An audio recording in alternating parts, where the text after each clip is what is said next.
శ్రోతలందరికీ నమస్కారం. ఈరోజు నాణానికి మరోవైపు అనే కథతో మీ ముందుకొచ్చాను. మరి కథలోకి వచ్చేద్దామా?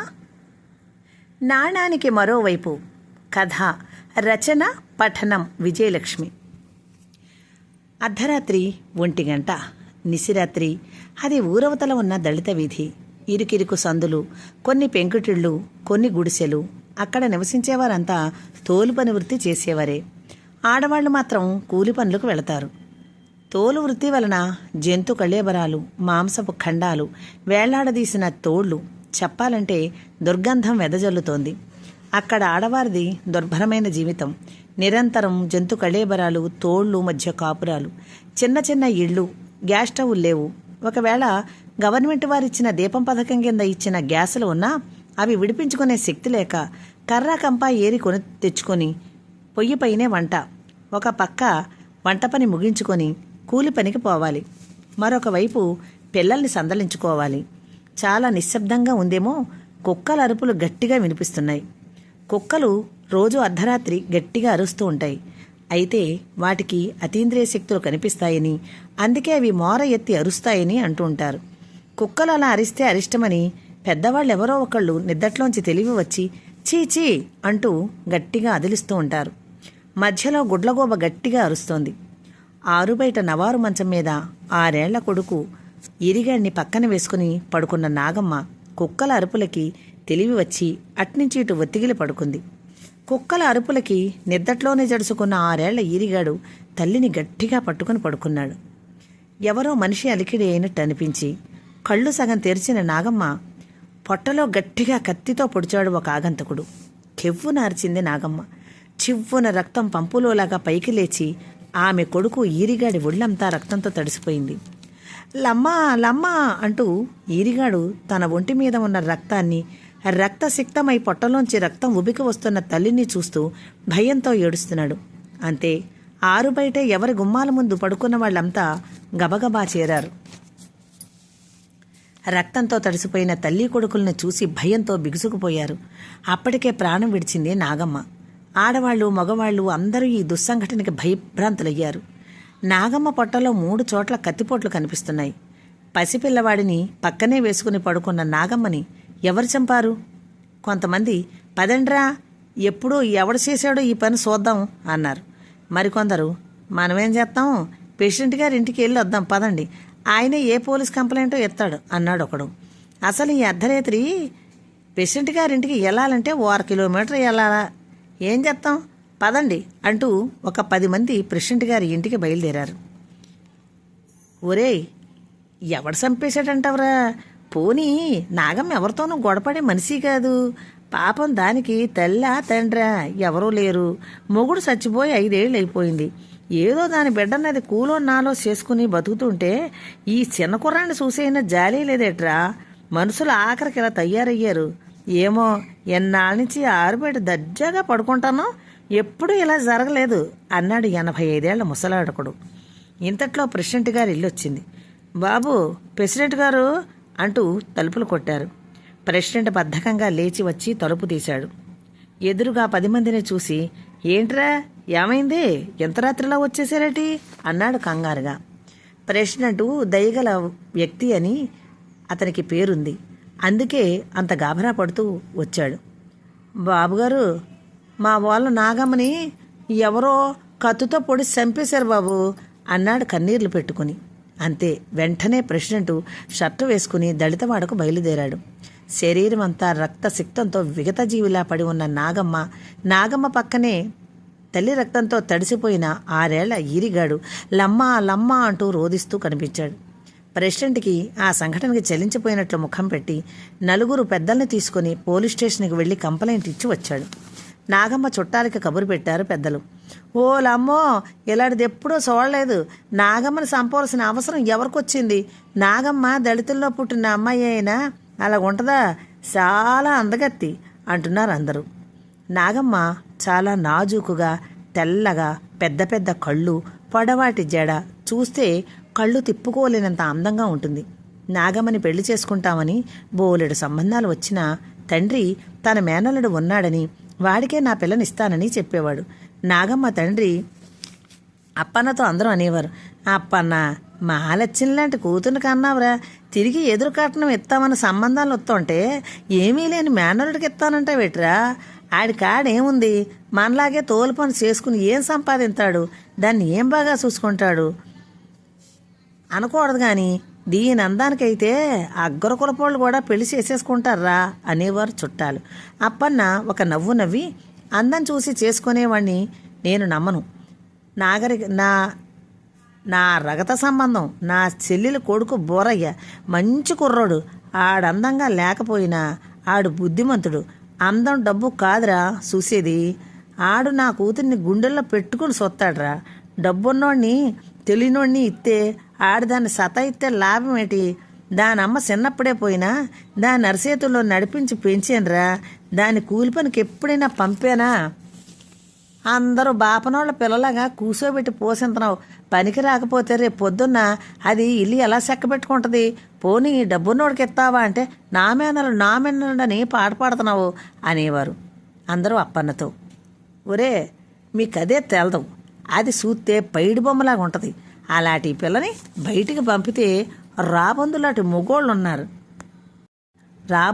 మొగోళ్ళున్నారు, దాన్ని అన్నా చేస్తే నా కూతురు బతికేమైపోవాలా, పోనీ పాడు చేసి వదిలేస్తారా అంటే చంపేస్తున్నారు, ఎన్ని చూడలేదు ఈ మధ్యకాలంలో, అయినా దాన్ని కూలికి పంపకపోతే మీకెందుకురా బాధ అనేవాడు అప్పన్న. దళితవాడ దాటి ఆమె వీధులంట తిరిగింది లేదు. అప్పన్న కూతురు రంభలాగుంటుందని అన్న మాటే తప్ప ఆమె సాధారణంగా బయటకు రాదు. అంత ముద్దుగా పెంచుకున్న నాగమ్మని తన మేనల్లుడికిచ్చి 16 ఏళ్లకే పెళ్లి చేశాడు అప్పన్న. బోరయ్య చాలా మంచివాడు, నాగమ్మ అంటే ప్రాణంలా చూసుకునేవాడు. బోరయ్య, మా ఇంటికాడికే వచ్చిరా, మాకు కొంత గంజినీళ్ళైనా పోయడానికి ఆడదిక్కలేదు, మీ అయ్యని అమ్మని మీ అన్న చూసుకుంటాడురా, నువ్వు నా ఇంటికి ఎల్లరకం వచ్చేరా అని బతిమాలాడు అప్పన్న. బోరయ్య సరేనని అత్తవారింటికి వచ్చేసి మేనమామకి సాయం చేస్తూ నాగమ్మని ప్రేమగా చూసుకునేవాడు. బోరయ్య పెద్ద అందగాడు కాదు, నల్లగా పొట్టిగా ముదురుగా ఉన్నట్లుంటాడు. బోరయ్య నాగమ్మని ఇచ్చి పెళ్లి చేస్తుంటే అందరూ కాకిముక్కకి దొండపండులా ఉందని హేళన చేశారు. తండ్రి మాటే తప్ప తనకంటూ ఏ అభిప్రాయం చెప్పకుండా బోరయ్యని పెళ్లి చేసుకున్న నాగమ్మ బోరయ్యని ఎంతో ప్రేమగా చూసుకునేది. ఏడాది తిరిగేసరికి వాళ్ల ప్రేమ పండి కొడుకు పుట్టాడు. బోరయ్య మా అయ్య పేరు ఎట్టుకుంటాను ఈరయ్య అని చెప్పి ఈ వీరయ్య అని పేరు పెట్టి ఈరిగా అని ముద్దుగా పిలుచుకునేవాడు. అంత అన్యోన్య దాంపత్యం చూసిన వాళ్ల వల్ల దిష్టి తగిలిందో ఏమో అన్నట్లు బోరయ్య క్యాన్సర్తో చనిపోయాడు. అప్పన్న నాగమ్మ దుఃఖ సముద్రంలో మునిగిపోయారు. నాగమ్మకి బోరయ్య అంటే పిచ్చి ప్రేమ. బోరయ్య లేని లోటు భరించలేక ఒకరోజు పురుగుల మందు తాగి చచ్చిపోదామనుకుంది. కానీ అమాయకమైన ముఖంతో కళ్ల ముందు ఈరిగాడు తండ్రి అప్పన్న కనిపించేసరికి మళ్లీ విరమించుకుని దుఃఖాన్ని గుండెల్లో దాచుకుని తండ్రిని కొడుకుని చూసుకోవడం మొదలుపెట్టింది. ఏడాది తిరిగేసరికి తోళ్లు శుభ్రం చేస్తున్న అప్పన్న హఠాత్తుగా కుప్పకూలిపోయాడు. నాగమ్మ ఏడుస్తూ గవర్నమెంట్ ఆసుపత్రికి తీసుకెళ్తే చచ్చిపోయాడని చెప్పారు. నాగమ్మ దుఃఖానికి అంతులేదు. తల్లి లేదు, భర్త లేడు, ఉన్న తండ్రి కూడా పోయాడంటే ఎలా బ్రతకాలి? నాగమ్మని ఎవ్వరూ పట్టుకోలేకపోయారు. తండ్రి మీద పడి భోరుని ఏడుస్తోంది. చిన్నవాడైన ఈరిగాడు తల్లిని పట్టుకుని బావురమన్నాడు భయంతో. అప్పన్న పోయినా అతని కళ్ళు కూతురి వైపు చూస్తున్నట్లుగా తెరిచి ఉండిపోయాయి. నాగమ్మకి అంతా అయోమయంగా ఉంది. తండ్రి కూడా పోయాడు. ఆమె కొడుకు మిగిలారు. ఏ పని చేత కాదు. యవ్వనంలో ఉన్న తను చిన్న బిడ్డతో ఎలా బ్రతకాలి? ఇప్పటి వరకు తండ్రి సంరక్షణలోనే ఉన్న ఆమెకు పొలం పనులు కూడా రావు. బిడ్డతో ఏకాకిగా మిగిలిన నాగమ్మ తోటి వాళ్లతో కూలి పనికి వెళ్లడానికి సిద్ధపడింది. ఆ ప్రక్క వాళ్ళకి ఈ ప్రక్క వాళ్ళకి పనికి తీసుకెళ్లమని ప్రతిమాలింది. అందుకే మీ అయ్యని నీకు పని నేర్పాలని చెప్తే ఎంతెత్తును లేసేసేవాడు. చూడు ఇప్పుడు ఎంత బాధ వచ్చి పడిందో అన్నారు అందరూ. ఎప్పుడు ఎలా ఉంటుందో జీవితాలు తారుమారైతే చేతిలో పని ఉంటే బతకనాకి భయం ఉండదని చెబితే మీ అయ్య వినేవాడు కాదు. సర్లేయ్యే మాతో పని కొద్దిగాని అన్నారు పక్కింటి ఆడవాళ్ళు. ఆ మన్నాడు మొట్టమొదటిసారిగా ఇల్లు దాటి పొలం పనికి కూలి పనికి వెళ్ళింది నాగమ్మ. పచ్చని పసిడిబొమ్మ లాంటి నాగమ్మ నీరెండ తగిలేసరికి ఆమె చెంపలు కెంపులయ్యాయి. ఆ పొలం యజమాని చుక్కల్లో చంద్రుళ్లా తళుక్కన మెరుస్తున్న నాగమ్మని చూసి ఆశ్చర్యపోయాడు. ఎవరీ చందమామ? ఎంత అందమైన అమ్మాయిని తనెప్పుడు చూడలేదు. ఆమె అందం అతన్ని కట్టిపడేసింది. ఆమె గురించి ఆరా తీశాడు. ఎవరూ లేని అనాథని తెలిసి అతనిలో ఆశ చిగురించింది. నాగమ్మని అతని చూపులు తాకిడి తట్టుకోలేకపోయింది. ఆమెకు భయం కూడా ఆవహించింది. తన తండ్రి అప్పన్న తనని బయటకు ఎందుకు పంపలేదో మొదటిసారిగా ఆమెకు అర్థమైంది. తనతో మాట కలపాలని అతను చూస్తుంటే ఆమె తత్తరపాటికి గురి అయ్యింది. పొలం నుంచి ఇంటికొచ్చే టైములో చెమటలు కారుతూ అందమైన కలువ పువ్వు లాంటి ముఖం వాడిపోయింది. రింగు రింగులు తిరిగిన జుట్టు, పొడవాటి జడను ఎప్పుడూ ఆమె పైకి చుట్టింది లేదు. ఇప్పుడు అంత పెద్ద జడని పైకి మడిచి ముడి చుట్టింది. తెల్లని నుదురుపై మెరుస్తున్న ముత్యాల్లా మెరుస్తున్నాయి చెమట బిందువులు. పని చూసుకుని ఇంటికి తిరిగి వచ్చిన నాగమ్మని ఒళ్ళంతా హోనమైపోయింది. ఒక పక్క పొలం యజమాని ప్రవర్తన ఆమెకు ఆందోళనకి గురిచేశాయి. అలా అని పనికి వెళ్ళకపోతే తన బిడ్డని ఎలా పెంచగలదు? అనేక ఆలోచనలు ఆమెను చుట్టుముట్టాయి. కొడుకుని మంచి స్కూల్లో చేర్పించింది. తన తండ్రి తనను ఎంతో గారాబంగా పెంచాడు. ఆమె స్కూలు మెట్టెక్కింది లేదు. కానీ ఒక్కసారిగా ఆమె మీద పెనుభారం పడేసరికి ఆమె ఉక్కిరిబిక్కిరయింది. అలా కూలి పని చేసుకోవడానికి అలవాటు పడి రెక్కల మొక్కలు చేసుకుని సంపాదిస్తోంది. తన కొడుకు మాత్రం బాగా చదువుకుని మంచి ఉద్యోగం చేసుకోవాలని ఆమె కోరిక. అలాంటి నాగమ్మ హత్యకు గురైంది. ఊరంతా కలవరపడింది. ఒక ఆడదాన్ని చంపడానికి ఏ కారణం ఉంటుంది అని అందరూ పలు విధాలుగా అనుకుంటున్నారు. అందరూ తలో రకంగా మాట్లాడుతున్నారు. పోలీస్ వ్యాన్ వచ్చింది. నాగమ్మను రకరకాల యాంగిల్స్లో ఫోటోలు తీసుకున్నారు. రిపోర్టర్ల సందడి ఒక ప్రక్క. అసలు ఈ హత్య ఎవరు చేశారు? ఎందుకు చేశారు? ఎవరు చేశారు? పోస్టుమార్టం చేశారు. ఒక బలమైన కత్తితో ఆమె కడుపులోకి 3 చోట్ల బలంగా పడవడంతో కడుపులోని అవయవాలన్నీ కట్టయ్యాయి. ఆమె మరణించిందని తెలిసింది. మర్నాడు పోలీసు కుక్కలు వచ్చాయి. పోలీసులను చూసి భయపడేవారు కొందరైతే పోలీసు కుక్కలను చూసి భయపడేవారు మరికొందరు. బాబోయ్, అది ఎవరిని చూపిస్తుందో అని భయంతో తలుపులు మూసుకున్నారు చాలామంది. జాగిలాలు నేలంతా వాసన చూస్తూ కలిగి తిరుగుతున్నాయి. అవి ఎంతో నిశితంగా చూస్తూ తాళం వేసి ఉన్న ఒక ఇంటి ముందుకు వెళ్లి తలుపులు గోకడం మొదలుపెట్టాయి. ఆ ఇల్లు ఎవరిదని పోలీసులు తెలుసుకుని ఆ వ్యక్తిని పట్టుకుని బంధించారు.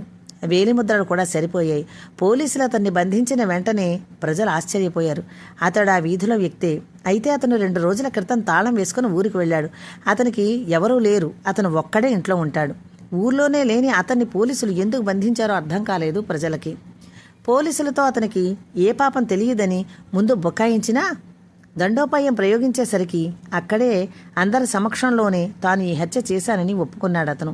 అయితే ఇంకొక నిప్పులాంటి నిజాన్ని కూడా చెప్పేశాడు. అదేంటంటే ప్రెసిడెంట్ గారు నాగమ్మని చంపితే తనకు పెద్ద మొత్తంలో డబ్బిస్తాననేసరికి ఆశపడి తానే నాగమ్మని చంపేశానని ఒప్పుకోవడంతో ఊరంతా ఉలిక్కపడింది. ధర్మపబు లాంటి ప్రెసిడెంట్ గారు నాగమ్మని చంపించారా? ఆయన ఎందుకు చంపించారనేది రకరకాలుగా చెప్పుకుంటున్నారు.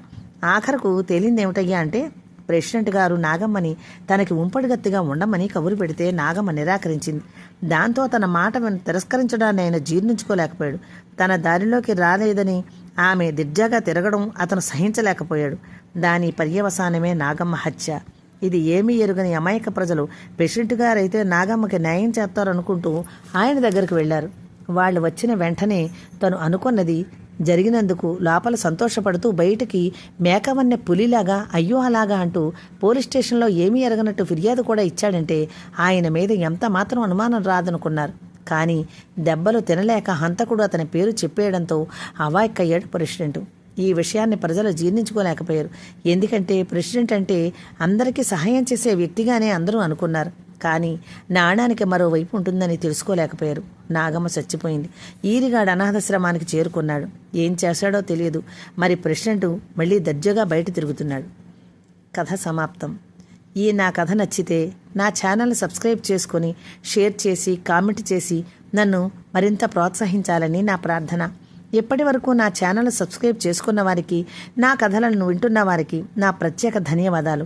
ఇప్పటి వరకు నా ఛానల్ను సబ్స్క్రైబ్ చేసుకోని వారు దయచేసి సబ్స్క్రైబ్ చేసుకొని నన్ను మరింత ముందుకు నడిపించాలని నా మనవి. ధన్యవాదాలతో ఇట్లు మీ విజయలక్ష్మి.